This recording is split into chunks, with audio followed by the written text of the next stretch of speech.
Hello, everyone, and welcome to episode 522 of the True Crime All the Time podcast. I'm Mike Ferguson, and with me, as always, is my partner in true crime, Mike Gibson. Gibby, how are you? I'm doing okay. How about you? I'm doing great. You and I just had some Chipotle. We did. We got a whole night of recording. Yes. To go through. Probably a lot of people don't know, but we record one night a week. We do. And we, spend the whole week researching, and then we knock out TCAT unsolved, and then the Thursday TCAT for the next week. And sometimes Patreon. Oh, and Patreon as well. Yeah. So it's a lot in one night, but it keeps you from having to drive over multiple nights. Well, it keeps you from having to feed me twice. That is true, because that's it's getting to be a much more expensive proposition than it was 10 years ago when we first started. I didn't realize till the other day that you guys actually keep a spreadsheet. I seen that on your system upstairs. I'm like, what is that? Is that a spreadsheet about every time I come here and eat? My wife tracks everything. At some point, you may get a bill. I don't know. I think I might. I can't rule it out. The weird thing is that she tax on interest. Yeah, 10 years worth. What? All right, buddy. Are you ready to get into this episode of True Crime All the Time? I'm ready. We're talking about Cathy Sposito. College student Cathy Sposito was murdered in 1987 in Prescott, Arizona.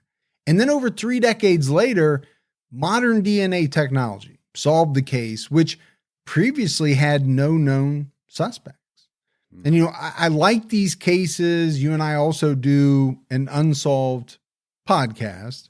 And at the end of those episodes, right, we're always talking about, what is it going to take to solve this thing? And let's face it, at this, this was an unsolved case for 30 years. And a lot of times we're talking about either someone with knowledge has to come forward, but more than likely, if they have anything that could lead to DNA, it's going to be a DNA hit through some type of modern technology that maybe doesn't even exist yet, right? That's right around the corner. Yeah.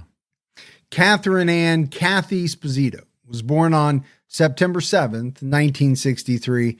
She was only 23 years old when she was murdered. And these are tough for me. When you talk about women who are in the age range of our kids, right? Okay, those are tough. Yeah, it makes it difficult. My oldest is 2 years older than Cathy was. My youngest is 2 years younger. So she was right in the middle. And I just think about them every time we do cases like this, because, I can't wait to see what they're going to go on and do. Right. But in a lot of these cases, you have families who never got to see that. And it's heartbreaking. It really is. Yeah, they never got to see their baby grow up. And see what they would have done, what they would have become, made of themselves. Cathy was originally from Brooklyn, New York. She moved to Arizona to study at Prescott College in 1985. I can imagine, Brooklyn to Arizona might be a little bit of a culture shock. It's a big difference, I would think. It is. Brooklyn, different culture, like you said. Mm-hmm. And weather too. Think weather, about the absolutely. Weather. Yeah, then you're out in Prescott. I think Prescott's near Phoenix, if I remember. I have no idea. Yeah, but warm, nice temperatures versus freezing. Well, yeah, the climate for sure, but also think about the density. Think Brooklyn. Yeah, people walking. You don't drive as much. In the rest of the country, most places, we drive a lot more. You do. Because we have to. We can't walk everywhere. You can, but it's going to be a long journey. It's going to be a long walk. Cathy attended Prescott for the 1985-1986 school year. She majored in outdoor recreation and environmental studies. Cathy took a leave of absence during the 86-87 term for unspecified reasons. Wait a minute. I didn't know outdoor recreation was something you can major in, because I really feel like I could have excelled in that. Mm-hmm. I really do. Environmental studies, maybe not so I much. didn't say that. I'm just talking about outdoor recreation. Well, I don't think it was like kickball, if that's what you're envisioning. I'm sure it had to be maybe a little bit more than that. There's some dodgeball in or something? Well, back in 1985, it could have been lawn jarts. Oh, yeah. Very dangerous. Before they outlawed those. Yeah. I don't know. But I don't think it's that unusual, right? For people in college to take a year off. Sometimes people call it a gap year. That's usually before you start college. But, you know, maybe you don't have enough money. Maybe you just, that first year kind of wiped you out and you need a year to regroup or whatever. Because you party too much? Or in my case, I made it 2 years, but it was filled with way too much partying and had to regroup. But by the late spring of 1987, Cathy was back in Prescott and had registered for the upcoming fall semester. She got a job as a waitress at a local restaurant. Did you work while you were in college? I did. I had multiple jobs. I never waited. I have never waited, been a waiter. I've never worked in a fast food restaurant, and I've had a million jobs. You and I have talked about all the different jobs I've had. They've just never been in the, what I would call the service industry. Yeah. I mean, the only thing I ever did at a restaurant was wash dishes. Mm-hmm. I don't think I have the temperament to be a waiter. It'd be hard. You know. Because you'd be like, what do you mean you don't like it? I might throw some spaghetti on somebody. I don't know. I don't know if I could do it. Ralph Borson, president of Prescott College, described Cathy as a solid, all-around outdoor person who often hiked alone, per the Arizona Republic. Cathy used her bike as her main mode of transportation to get around town. And I don't think that's unusual for college students. I don't think so either. I know it's probably different now, but when I went to college, freshman year, you couldn't even have a car. Yeah. Even if you were willing to pay for the parking. My daughters could, although I don't know if they did or not. I can't remember, but I didn't even have a bike. We just walked everywhere. I just rollerbladed everywhere. Put on the blades. The short shorts. Short shorts. Yeah. I get like a Lieutenant Dangle from Reno 911 vibe from you. Yeah. Roller skates, short shorts. Quarter length shirt. Yeah. Mesh. Yeah. Yeah. It was good times back then. On June 12th, 1987, Cathy went out to dinner with her friends and mentioned that she planned to go hiking in the morning, which wasn't unusual for her at all. So I think when they say, you know, she was an all-around outdoor person, she really was. I mean, she was biking everywhere. She was hiking. It sounds like almost like on a daily basis. She just loved to be outside, which I do not. You do not, no. But she was also majoring in outdoor recreation, so. Yeah, which I still don't fully understand what that is. But maybe it has kayak involved and. Could be. All that other fun stuff. I took a golf class in college. Frisbee golf? No, regular golf. Oh.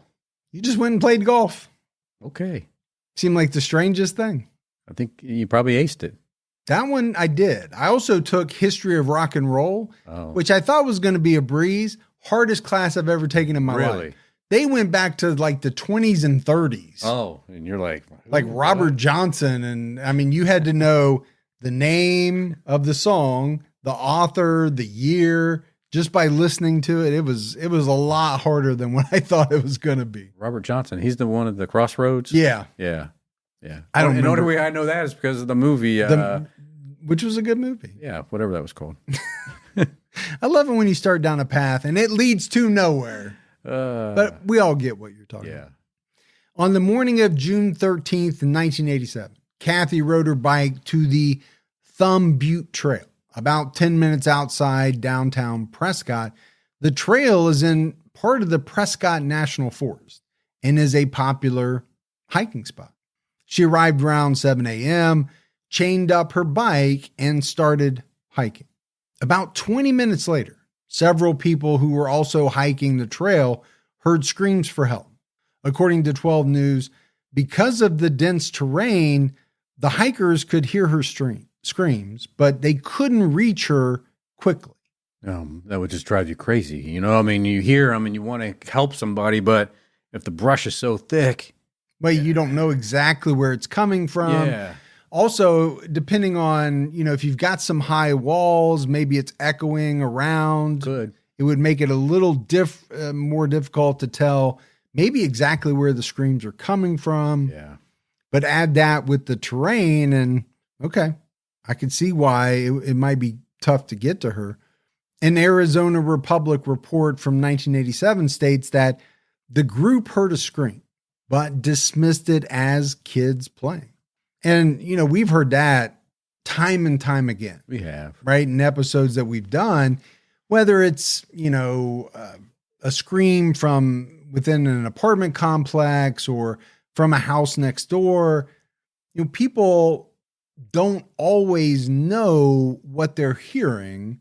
And I think they're oftentimes not quick to jump on the phone with 911 because they don't want to be wrong. Right. It's like, well, maybe it's just somebody playing around. Maybe it's kids. Maybe what I heard, I didn't hear, Or I heard something, but again, I'm not sure what it is. I do think there's an element where a lot of people are just really worried about, calling 911 and then it kind of ending up that they called for no reason and maybe they think they're going to look bad or something like that. By the time the group found Cathy, she was dead.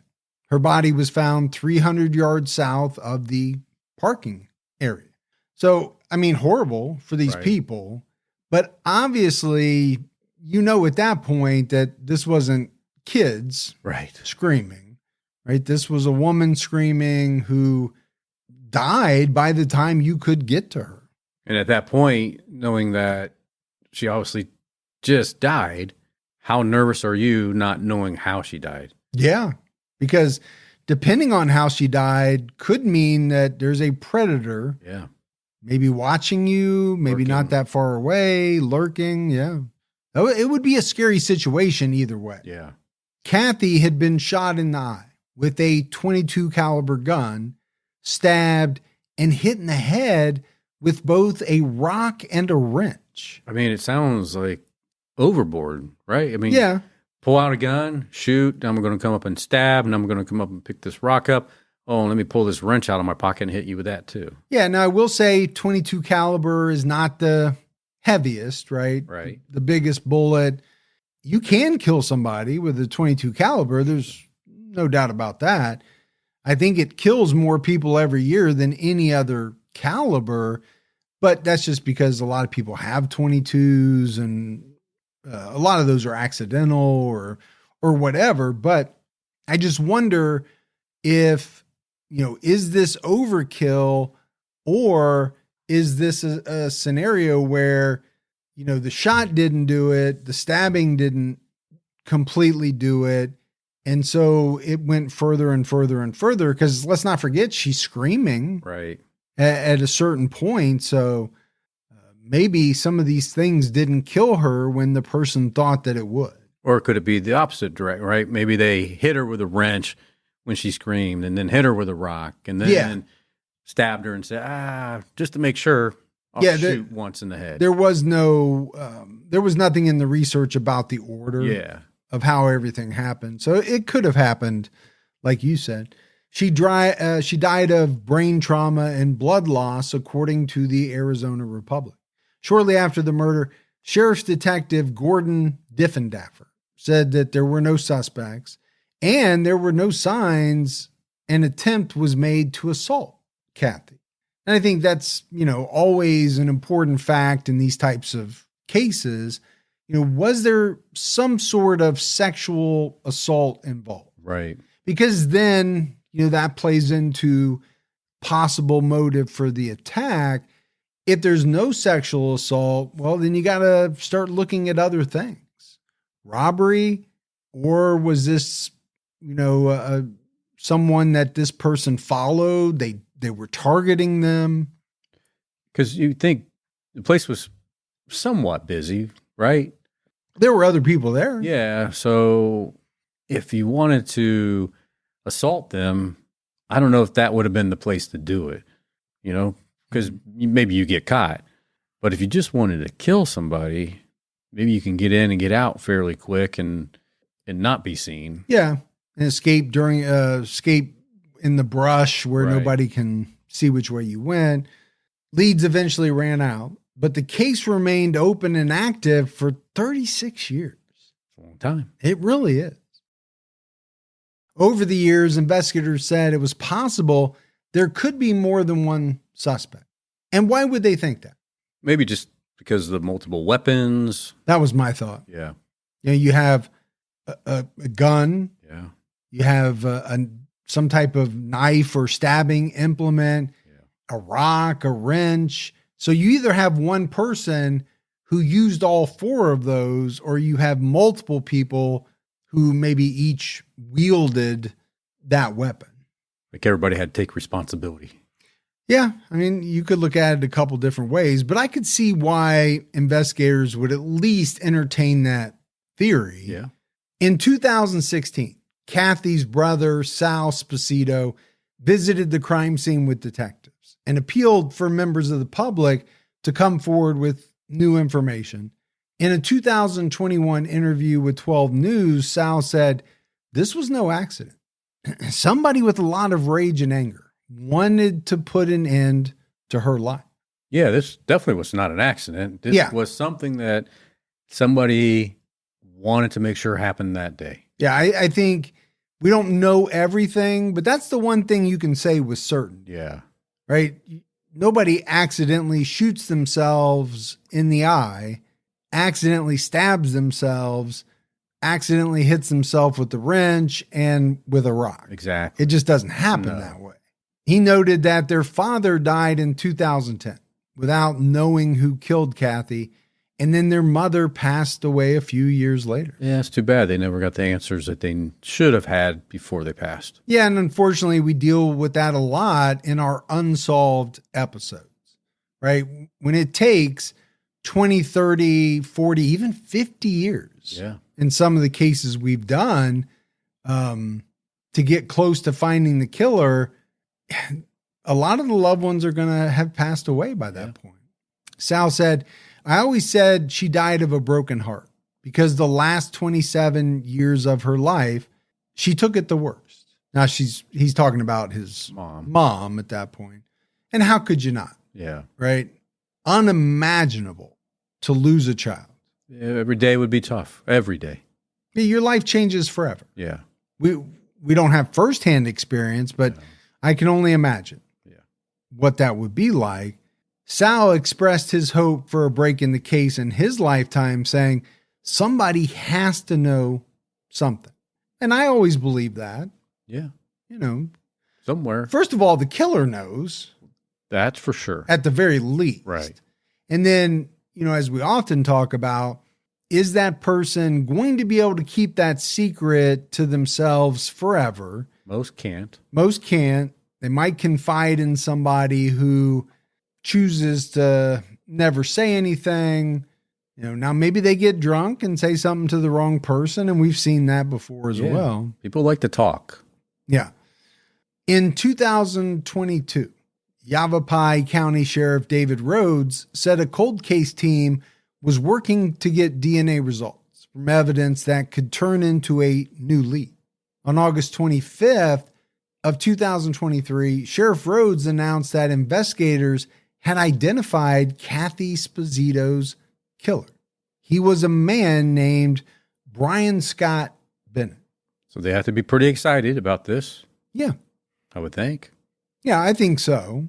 Now, here's the other thing, right? 2022 is when they started working to get DNA results. Yeah. From evidence that they already had. And how often does this come up? Right? How much evidence is sitting on a shelf somewhere in these hundreds, thousands, maybe 10,000s of cases that they just haven't processed yet. Unfortunately, more than we care. Yeah. And we know why, right? It's time, it's money, resources, all of that. But, you know, with all of these advances in DNA, they can extract more from less than what they could, years ago. And that may be what happened here. Or it could just be that this was the first chance they got around to really trying to, get DNA from this evidence. But Rhodes also revealed that Cathy was not the only victim. At the time of Cathy's murder, Brian Bennett was a 16-year-old Prescott high school student. 16 years old. It's a kid. I mean, it's hard to imagine. Yeah. And we know it happens. We've dealt with a lot of younger killers.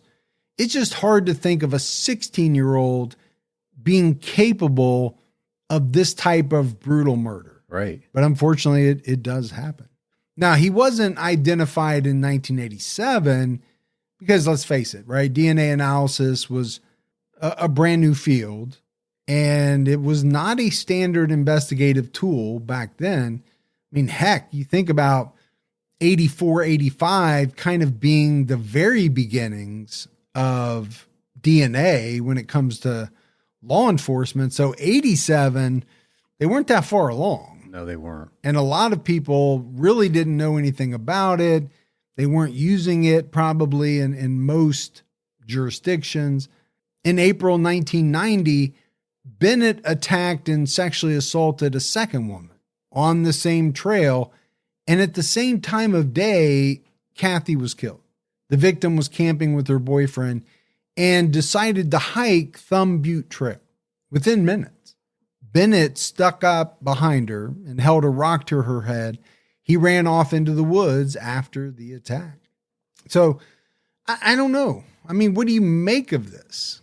I mean, here's a guy who goes back to the very same spot at the exact same time of day. Yeah. And essentially tries to do a very similar crime. Yeah. It picks up a rock, threatens to beat that person with a rock. Yeah.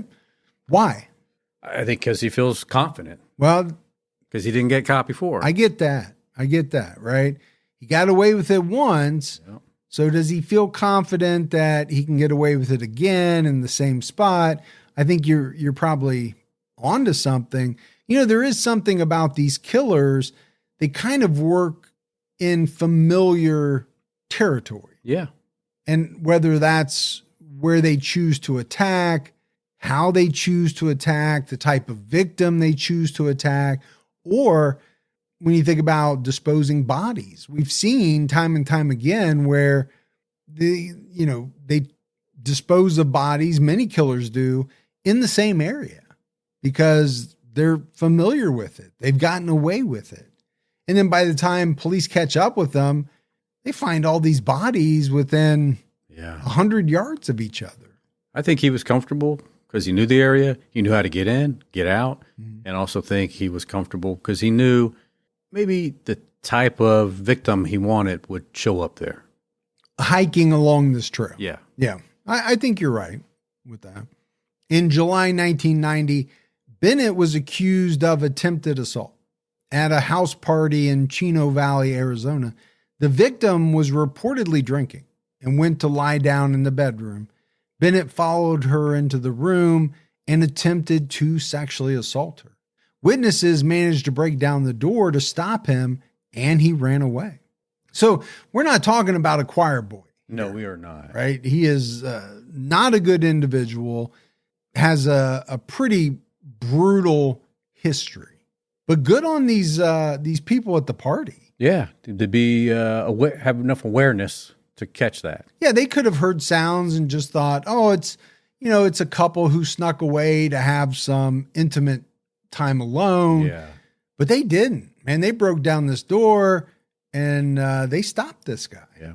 He was arrested, but was acquitted due to conflicting eyewitness testimony.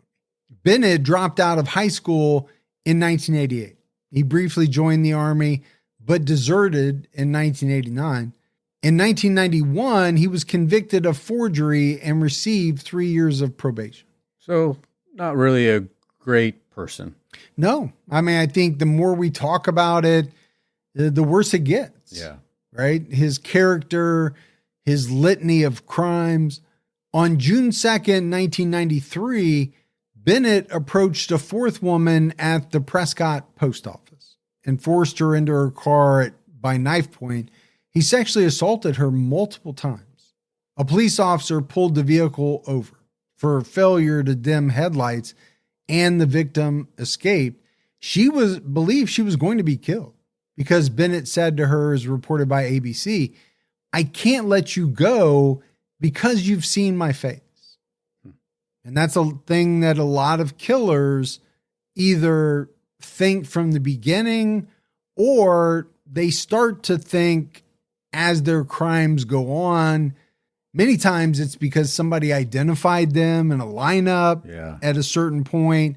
And then after that, they come to the realization that they just can't let that happen again. I also feel like, if you say that to somebody and you didn't have a mask on, so you knew going into it, you were going to have to kill them. It's not like you realized it all of a sudden. Yeah. If you had thought about it at all, you would have put a mask on or something like that. But, here's my thing, right? This guy, he has a pretty documented history of sexually assaulting women. Yeah. So if we go back and, talk about Cathy's murder, and we said it right earlier, there were no signs that she was sexually assaulted. I just wonder why that would be. Is it because he realized that there was another group of people not that far from him? Maybe. And she screamed and he thought, well, I better get out of here before they come over. Most likely. Because it sure seemed as though this was a person who enjoyed, and I hate to use that word, but I don't know what other word to use, sexually assaulting women. He had no problem with it. No, he did not have a problem with it.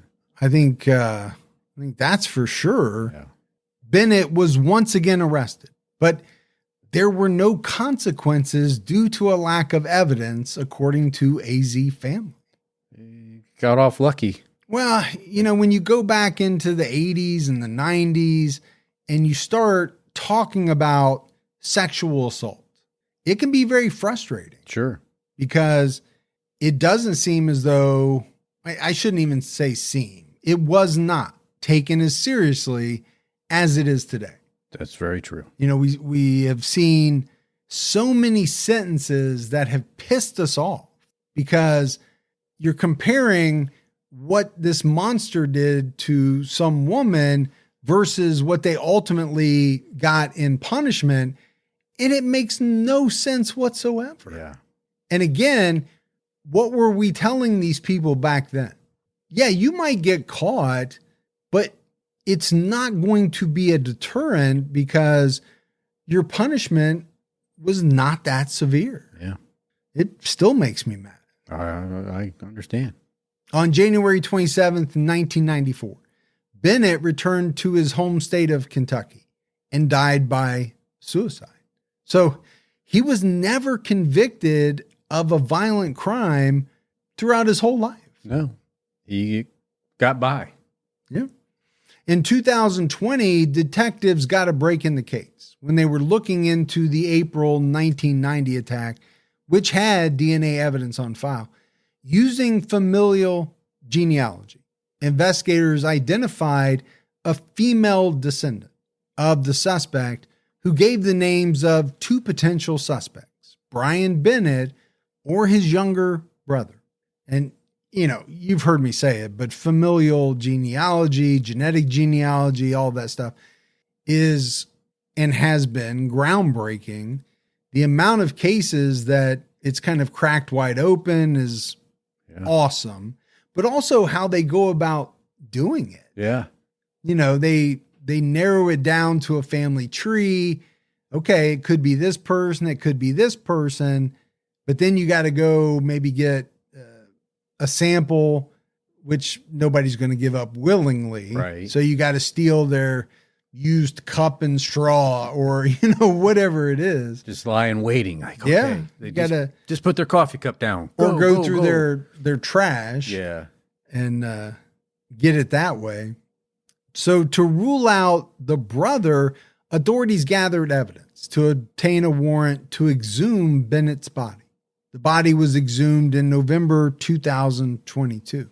In March 2023, DNA testing linked Bennett to the April 1990 rape case on the Thumb Butte Trail. Investigators then compared his DNA to the DNA profile in the Cathy Sposito case, and it was a match. Man, they got to be feeling really good at that Yeah, point. I mean, it was a lot of work, I'm sure, Yeah. and it took a long time, but they had to be elated that they finally got some answers. But here's the thing that really jumped out at me. You know, this type of testing and this investigation may not just crack or solve one case. It could solve a whole bunch of them. It could. Yeah, it could set off a whole domino effect. Yeah. Where they have DNA evidence. Yeah. During his August 2003 press conference, Sheriff David Rhodes said the murder rocked the city of Prescott. People wondered how such an atrocious crime could happen there. I think a lot of cities are like that. They can't fathom how something like that could happen in their community. Yeah, and I think the smaller the community, the better the chance of that happening. Yeah. Right? If you're in New York City, okay, there's a lot of crime, There right? is. Are you unbelievably surprised to hear about a violent crime? No, probably not. Number one, there are millions and millions of people. Right. So they're just by that nature going to have way more violent crime than a city with 20,000 people or 15,000 people. Yeah. So in a city like that, to have a assault, a murder, it's going to be much bigger news. Oh, yeah. Like where I live, something happened, it'd be huge, I mean. Yeah. Because there's 8,000 horses and like 3 people. Yeah. So probably not hard to find a suspect. Eeny, meeny, miny, mo. No, it's not that small, but Yeah. not much bigger. Really not. But it had to be a big deal, right? Once they figured this out. Rhodes declared to the crowd, "I'm saying today with high confidence, Cathy Sposito was murdered by Brian Scott Bennett." Yeah, I think he can say that. Yeah, so, we said they had to be elated, but is there also, Gibbs, maybe a tinge of sadness that this guy's dead and they really can't do anything to him? Yeah, I'm sure they would love to be able to prosecute him to the fullest and send him away for the rest of his life and lock him up, but they can't do it. No, he chose to take his own life back then. Rhodes also thanked the dedicated volunteers, numerous detectives, and the many partners who give their time and their hearts to solving these cold cases. 4 women were given either closure, peace, or validation today. That was much needed. They needed that. Yeah, it's a big deal.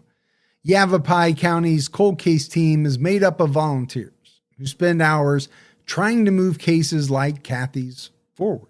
The team of 6 is overseen by a homicide detective, and they work with experienced investigators to review cold cases.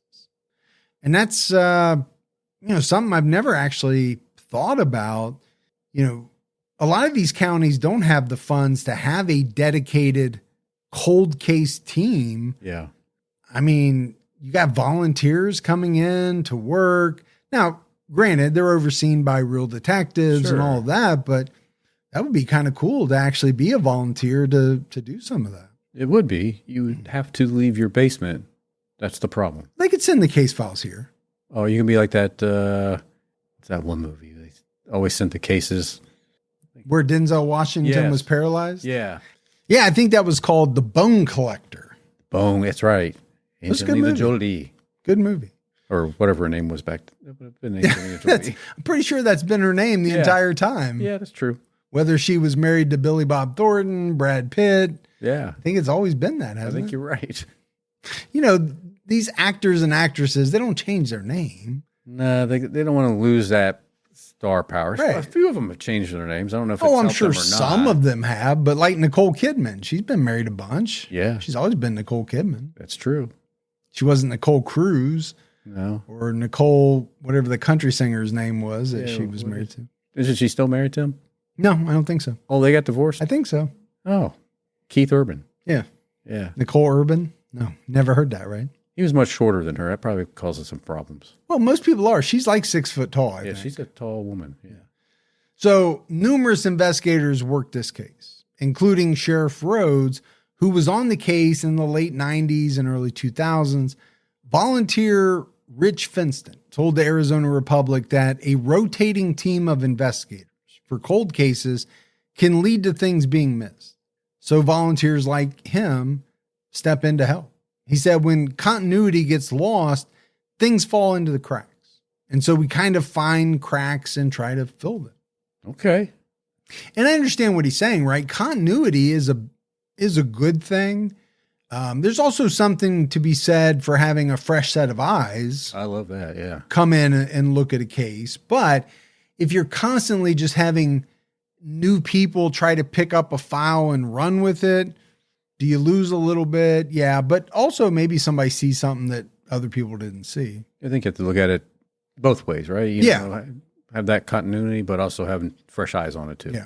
Speaking to the Arizona Republic for that same article, Sheriff Rhodes explained there's never a time when full-time paid detectives could spend this amount of time working on cases that are so old because the resources just aren't there. They carry caseloads. They're busy doing things all the time.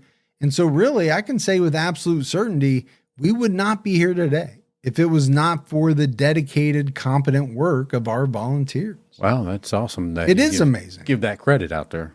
Well, and it's also amazing that, you know, people would use their own time, right? Take up their own time, not get paid, just to try to help out. Yeah. I mean, that's very admirable. I feel like there's a whole network of people online that would do that. Yeah. As long as it's And do. yeah. They just don't always have access to all the case files. Yeah, that's what they really need. All of that. Finston was previously a military investigator for the Army during the Vietnam War. He has an affinity for numbers, so he became the go-to guy for DNA evidence analysis in Cathy's case. And you also have a real affinity for numbers. A penchant? A penchant for numbers. Yeah. You're just looking for a place to throw that word in. So you could be the go-to guy for a lot of different things. Oh, absolutely. They wanted you to star on that show, Numbers. They did. But you turned it down for some reason. I don't know why. They wouldn't get me the unlimited licorice I wanted. So it's like, In your trailer. yeah. However, there were issues due to DNA connection. Let's go with collection. Probably collection. Yeah. Yeah. And evidence handling processes in the late 80s. The wrench that was found on the trail near Cathy's body was believed to have been used during the attack, but there were multiple DNA profiles because another hiker carried it to an officer at the scene. Oh, see, you hate that. You do. But again, you got a hiker out there. What they might think they're helping out. Of course. Yeah. And they probably don't have the knowledge of, crime scene. Back then, they wouldn't know what people would know today. Oh, you just watch the myriad of shows today and it tells you everything you need to know about a crime scene. You see some crime scene stuff, you back away. Yeah. Unless you had something to do with it, then you don't. Then you touch everything. Exactly. Right. Finston explained when you have multiple contributors, the only thing you can do analytically is develop a likelihood that your suspect touched it. And, that could be really tough. It can be. Might be good fodder for a defense attorney. Oh, for sure. The majority of the DNA on the wrench did belong to Brian Bennett, and he was identified in the 1990 assault that occurred on the same trail at the same time of day and with the same MO. So I think when you look at it that way, Yeah, does it have other contributors? Yeah, maybe this guy that picked it up and carried it, you should be able to figure out his DNA. Yeah, I think you can explain that away to a jury if you had to. But then it does put Brian Bennett there, and it puts him holding the wrench. Yeah. So add that with his, this other assault that occurred on the same trail, same MO, same time of day. That's pretty compelling. I think it adds up. It does. Finston said the compelling body of evidence is the combination of the likelihood of DNA and the circumstantial evidence of the behavior of Brian Bennett. And in the July 1990 and July 1993 attacks, both survivors identified Bennett as the attacker and reported that he threatened to kill them. I think that's a big piece right there. When you have witnesses saying that was him. On top of DNA evidence, yeah, I think that's pretty solid. Renee Sandoval, the survivor of the June 1993 attack, also spoke at the August press conference. She spent decades waiting for justice that she thought would never come. She told the Arizona Republic, "I haven't had a voice about this in 30-something years. It's time." Wow. Yeah, it is time. I bet she was more than ready to go. Yeah, 30-some years. She was only 22 at the time of the attack. She told reporters at the press conference per ABC, "This is a long time coming. I want to start by saying thank you, God. I give you all the glory because he was with me that night. I prayed. He spoke to me. He's the reason that I'm here today." She asked the crowd to pray for all these people that have suffered a crime like this. Pray for those people who never had a voice.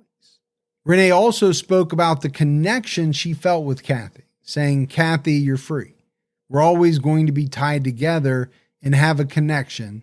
She will be with me until the day I die." And these are interesting quotes. They are. You think about survivors and what they go through, right? 30-some years waiting to get an answer on who this monster was that attacked you, but then also living with maybe some survivor's guilt that you survived, but Cathy didn't. Yeah. All of that's going to be tough. There's no easy part of any of this. No, even as a survivor, you're worried that whoever did this is still out there. And will they come around the corner one day? In the 30 years? Yeah. Yeah. You have no idea because you don't know who did it. Right. You could be walking by that person. You could be working with that person. Good. I don't know how you feel safe in a situation like that. I don't know if you could. Renee said she hoped her words and the identification of Bennett would encourage more survivors to come forward and share their stories. She talked about how she found support from the Sposito family and the other survivors. She said, "We don't know each other, but we feel like we do. And it's great for all of us to have that support system of each other. We're connected." Yeah, that's awesome. And sometimes it is awesome, but it's also, I think, sometimes necessary. Yeah. Like there's a bond there. Yep. And it would almost be impossible to not lean on each other during, these hard times. Because those people are going to relate. Yeah. And they need to have somebody relate at some level. All of the cases were closed except for Cathy's. Her case is not officially closed because there were multiple contributors of DNA. So the sheriff's office continues to investigate. Sheriff Rhodes said, "Even though there's an extraordinarily high degree of likelihood that Brian Scott Bennett killed her, we always take new information." Rhodes also said, "There may be more than 4 victims out there. What we know of serious violent predators like this is that it's very unlikely, given the frequency in which he was willing to act, that these are the only 4 cases that exist." Yeah. And I always think that. There's really not many cases that we do that I don't believe the perpetrator has committed more crimes than what the authorities know about. Yeah, same here. I always assume that there's many more out there. Yeah. Now, in this case, it's not like they could sit down and question Bennett. Right. Right. Because he died years ago. But even in cases where they can, I mean, how many of these predators are just going to offer up information that authorities don't already know? Yeah. You know, they're confronting them with evidence about X number of cases. Well, who in the world's going to jump up and say, well, yeah, but you haven't said anything about these 6 other ones that I committed, or, you know, these 6 other crimes, or however many it might be. There's just nothing in it for them. Yeah. So I often think that most of these people have a much longer list of crimes that they've committed than what police know about. And I think he would have if he didn't take his life back when he did. I think that's true as well. Yeah. It's not like he was going to stop. No, I don't think so at all. People like that normally don't. If there are more victims, which investigators seem to believe is possible, they have not been named as of 2026, the time that, you know, we're doing this episode. But as we wrap this one up, Gibbs, I mean, horrible. Yep. When you're talking about a young early 20s victims, you know, 23 years old, your life is just starting. You know, I think about my daughters. Their lives are really just getting started. Yeah, they're just at the very beginning of that. My oldest is 25. She finally got her graduate degree. She's got a full-time job. Yeah. She's married now. She's buying a house, but that's just the beginning. Yeah. It really is. A lot more to come from that. There is. And it does make me sad that, you know, a woman like Cathy never got to go on and live her life. Her family not only did they lose out on that time with her, but also all of the people that, you know, she might have affected in whatever line of work she chose. Yeah. There's more people, right? Her family, the friends, and gosh, I mean, who knows, like you said, what she would have done. Yeah, we don't know what she was going to go into. Maybe she would have done something in education. You think about how many lives she might have touched that could never happen because her life was taken. It's sad. But no doubt this guy was an absolute predator. Yeah, not even a guy, really a boy. Well, that's true. He was young. Yeah. When he first started.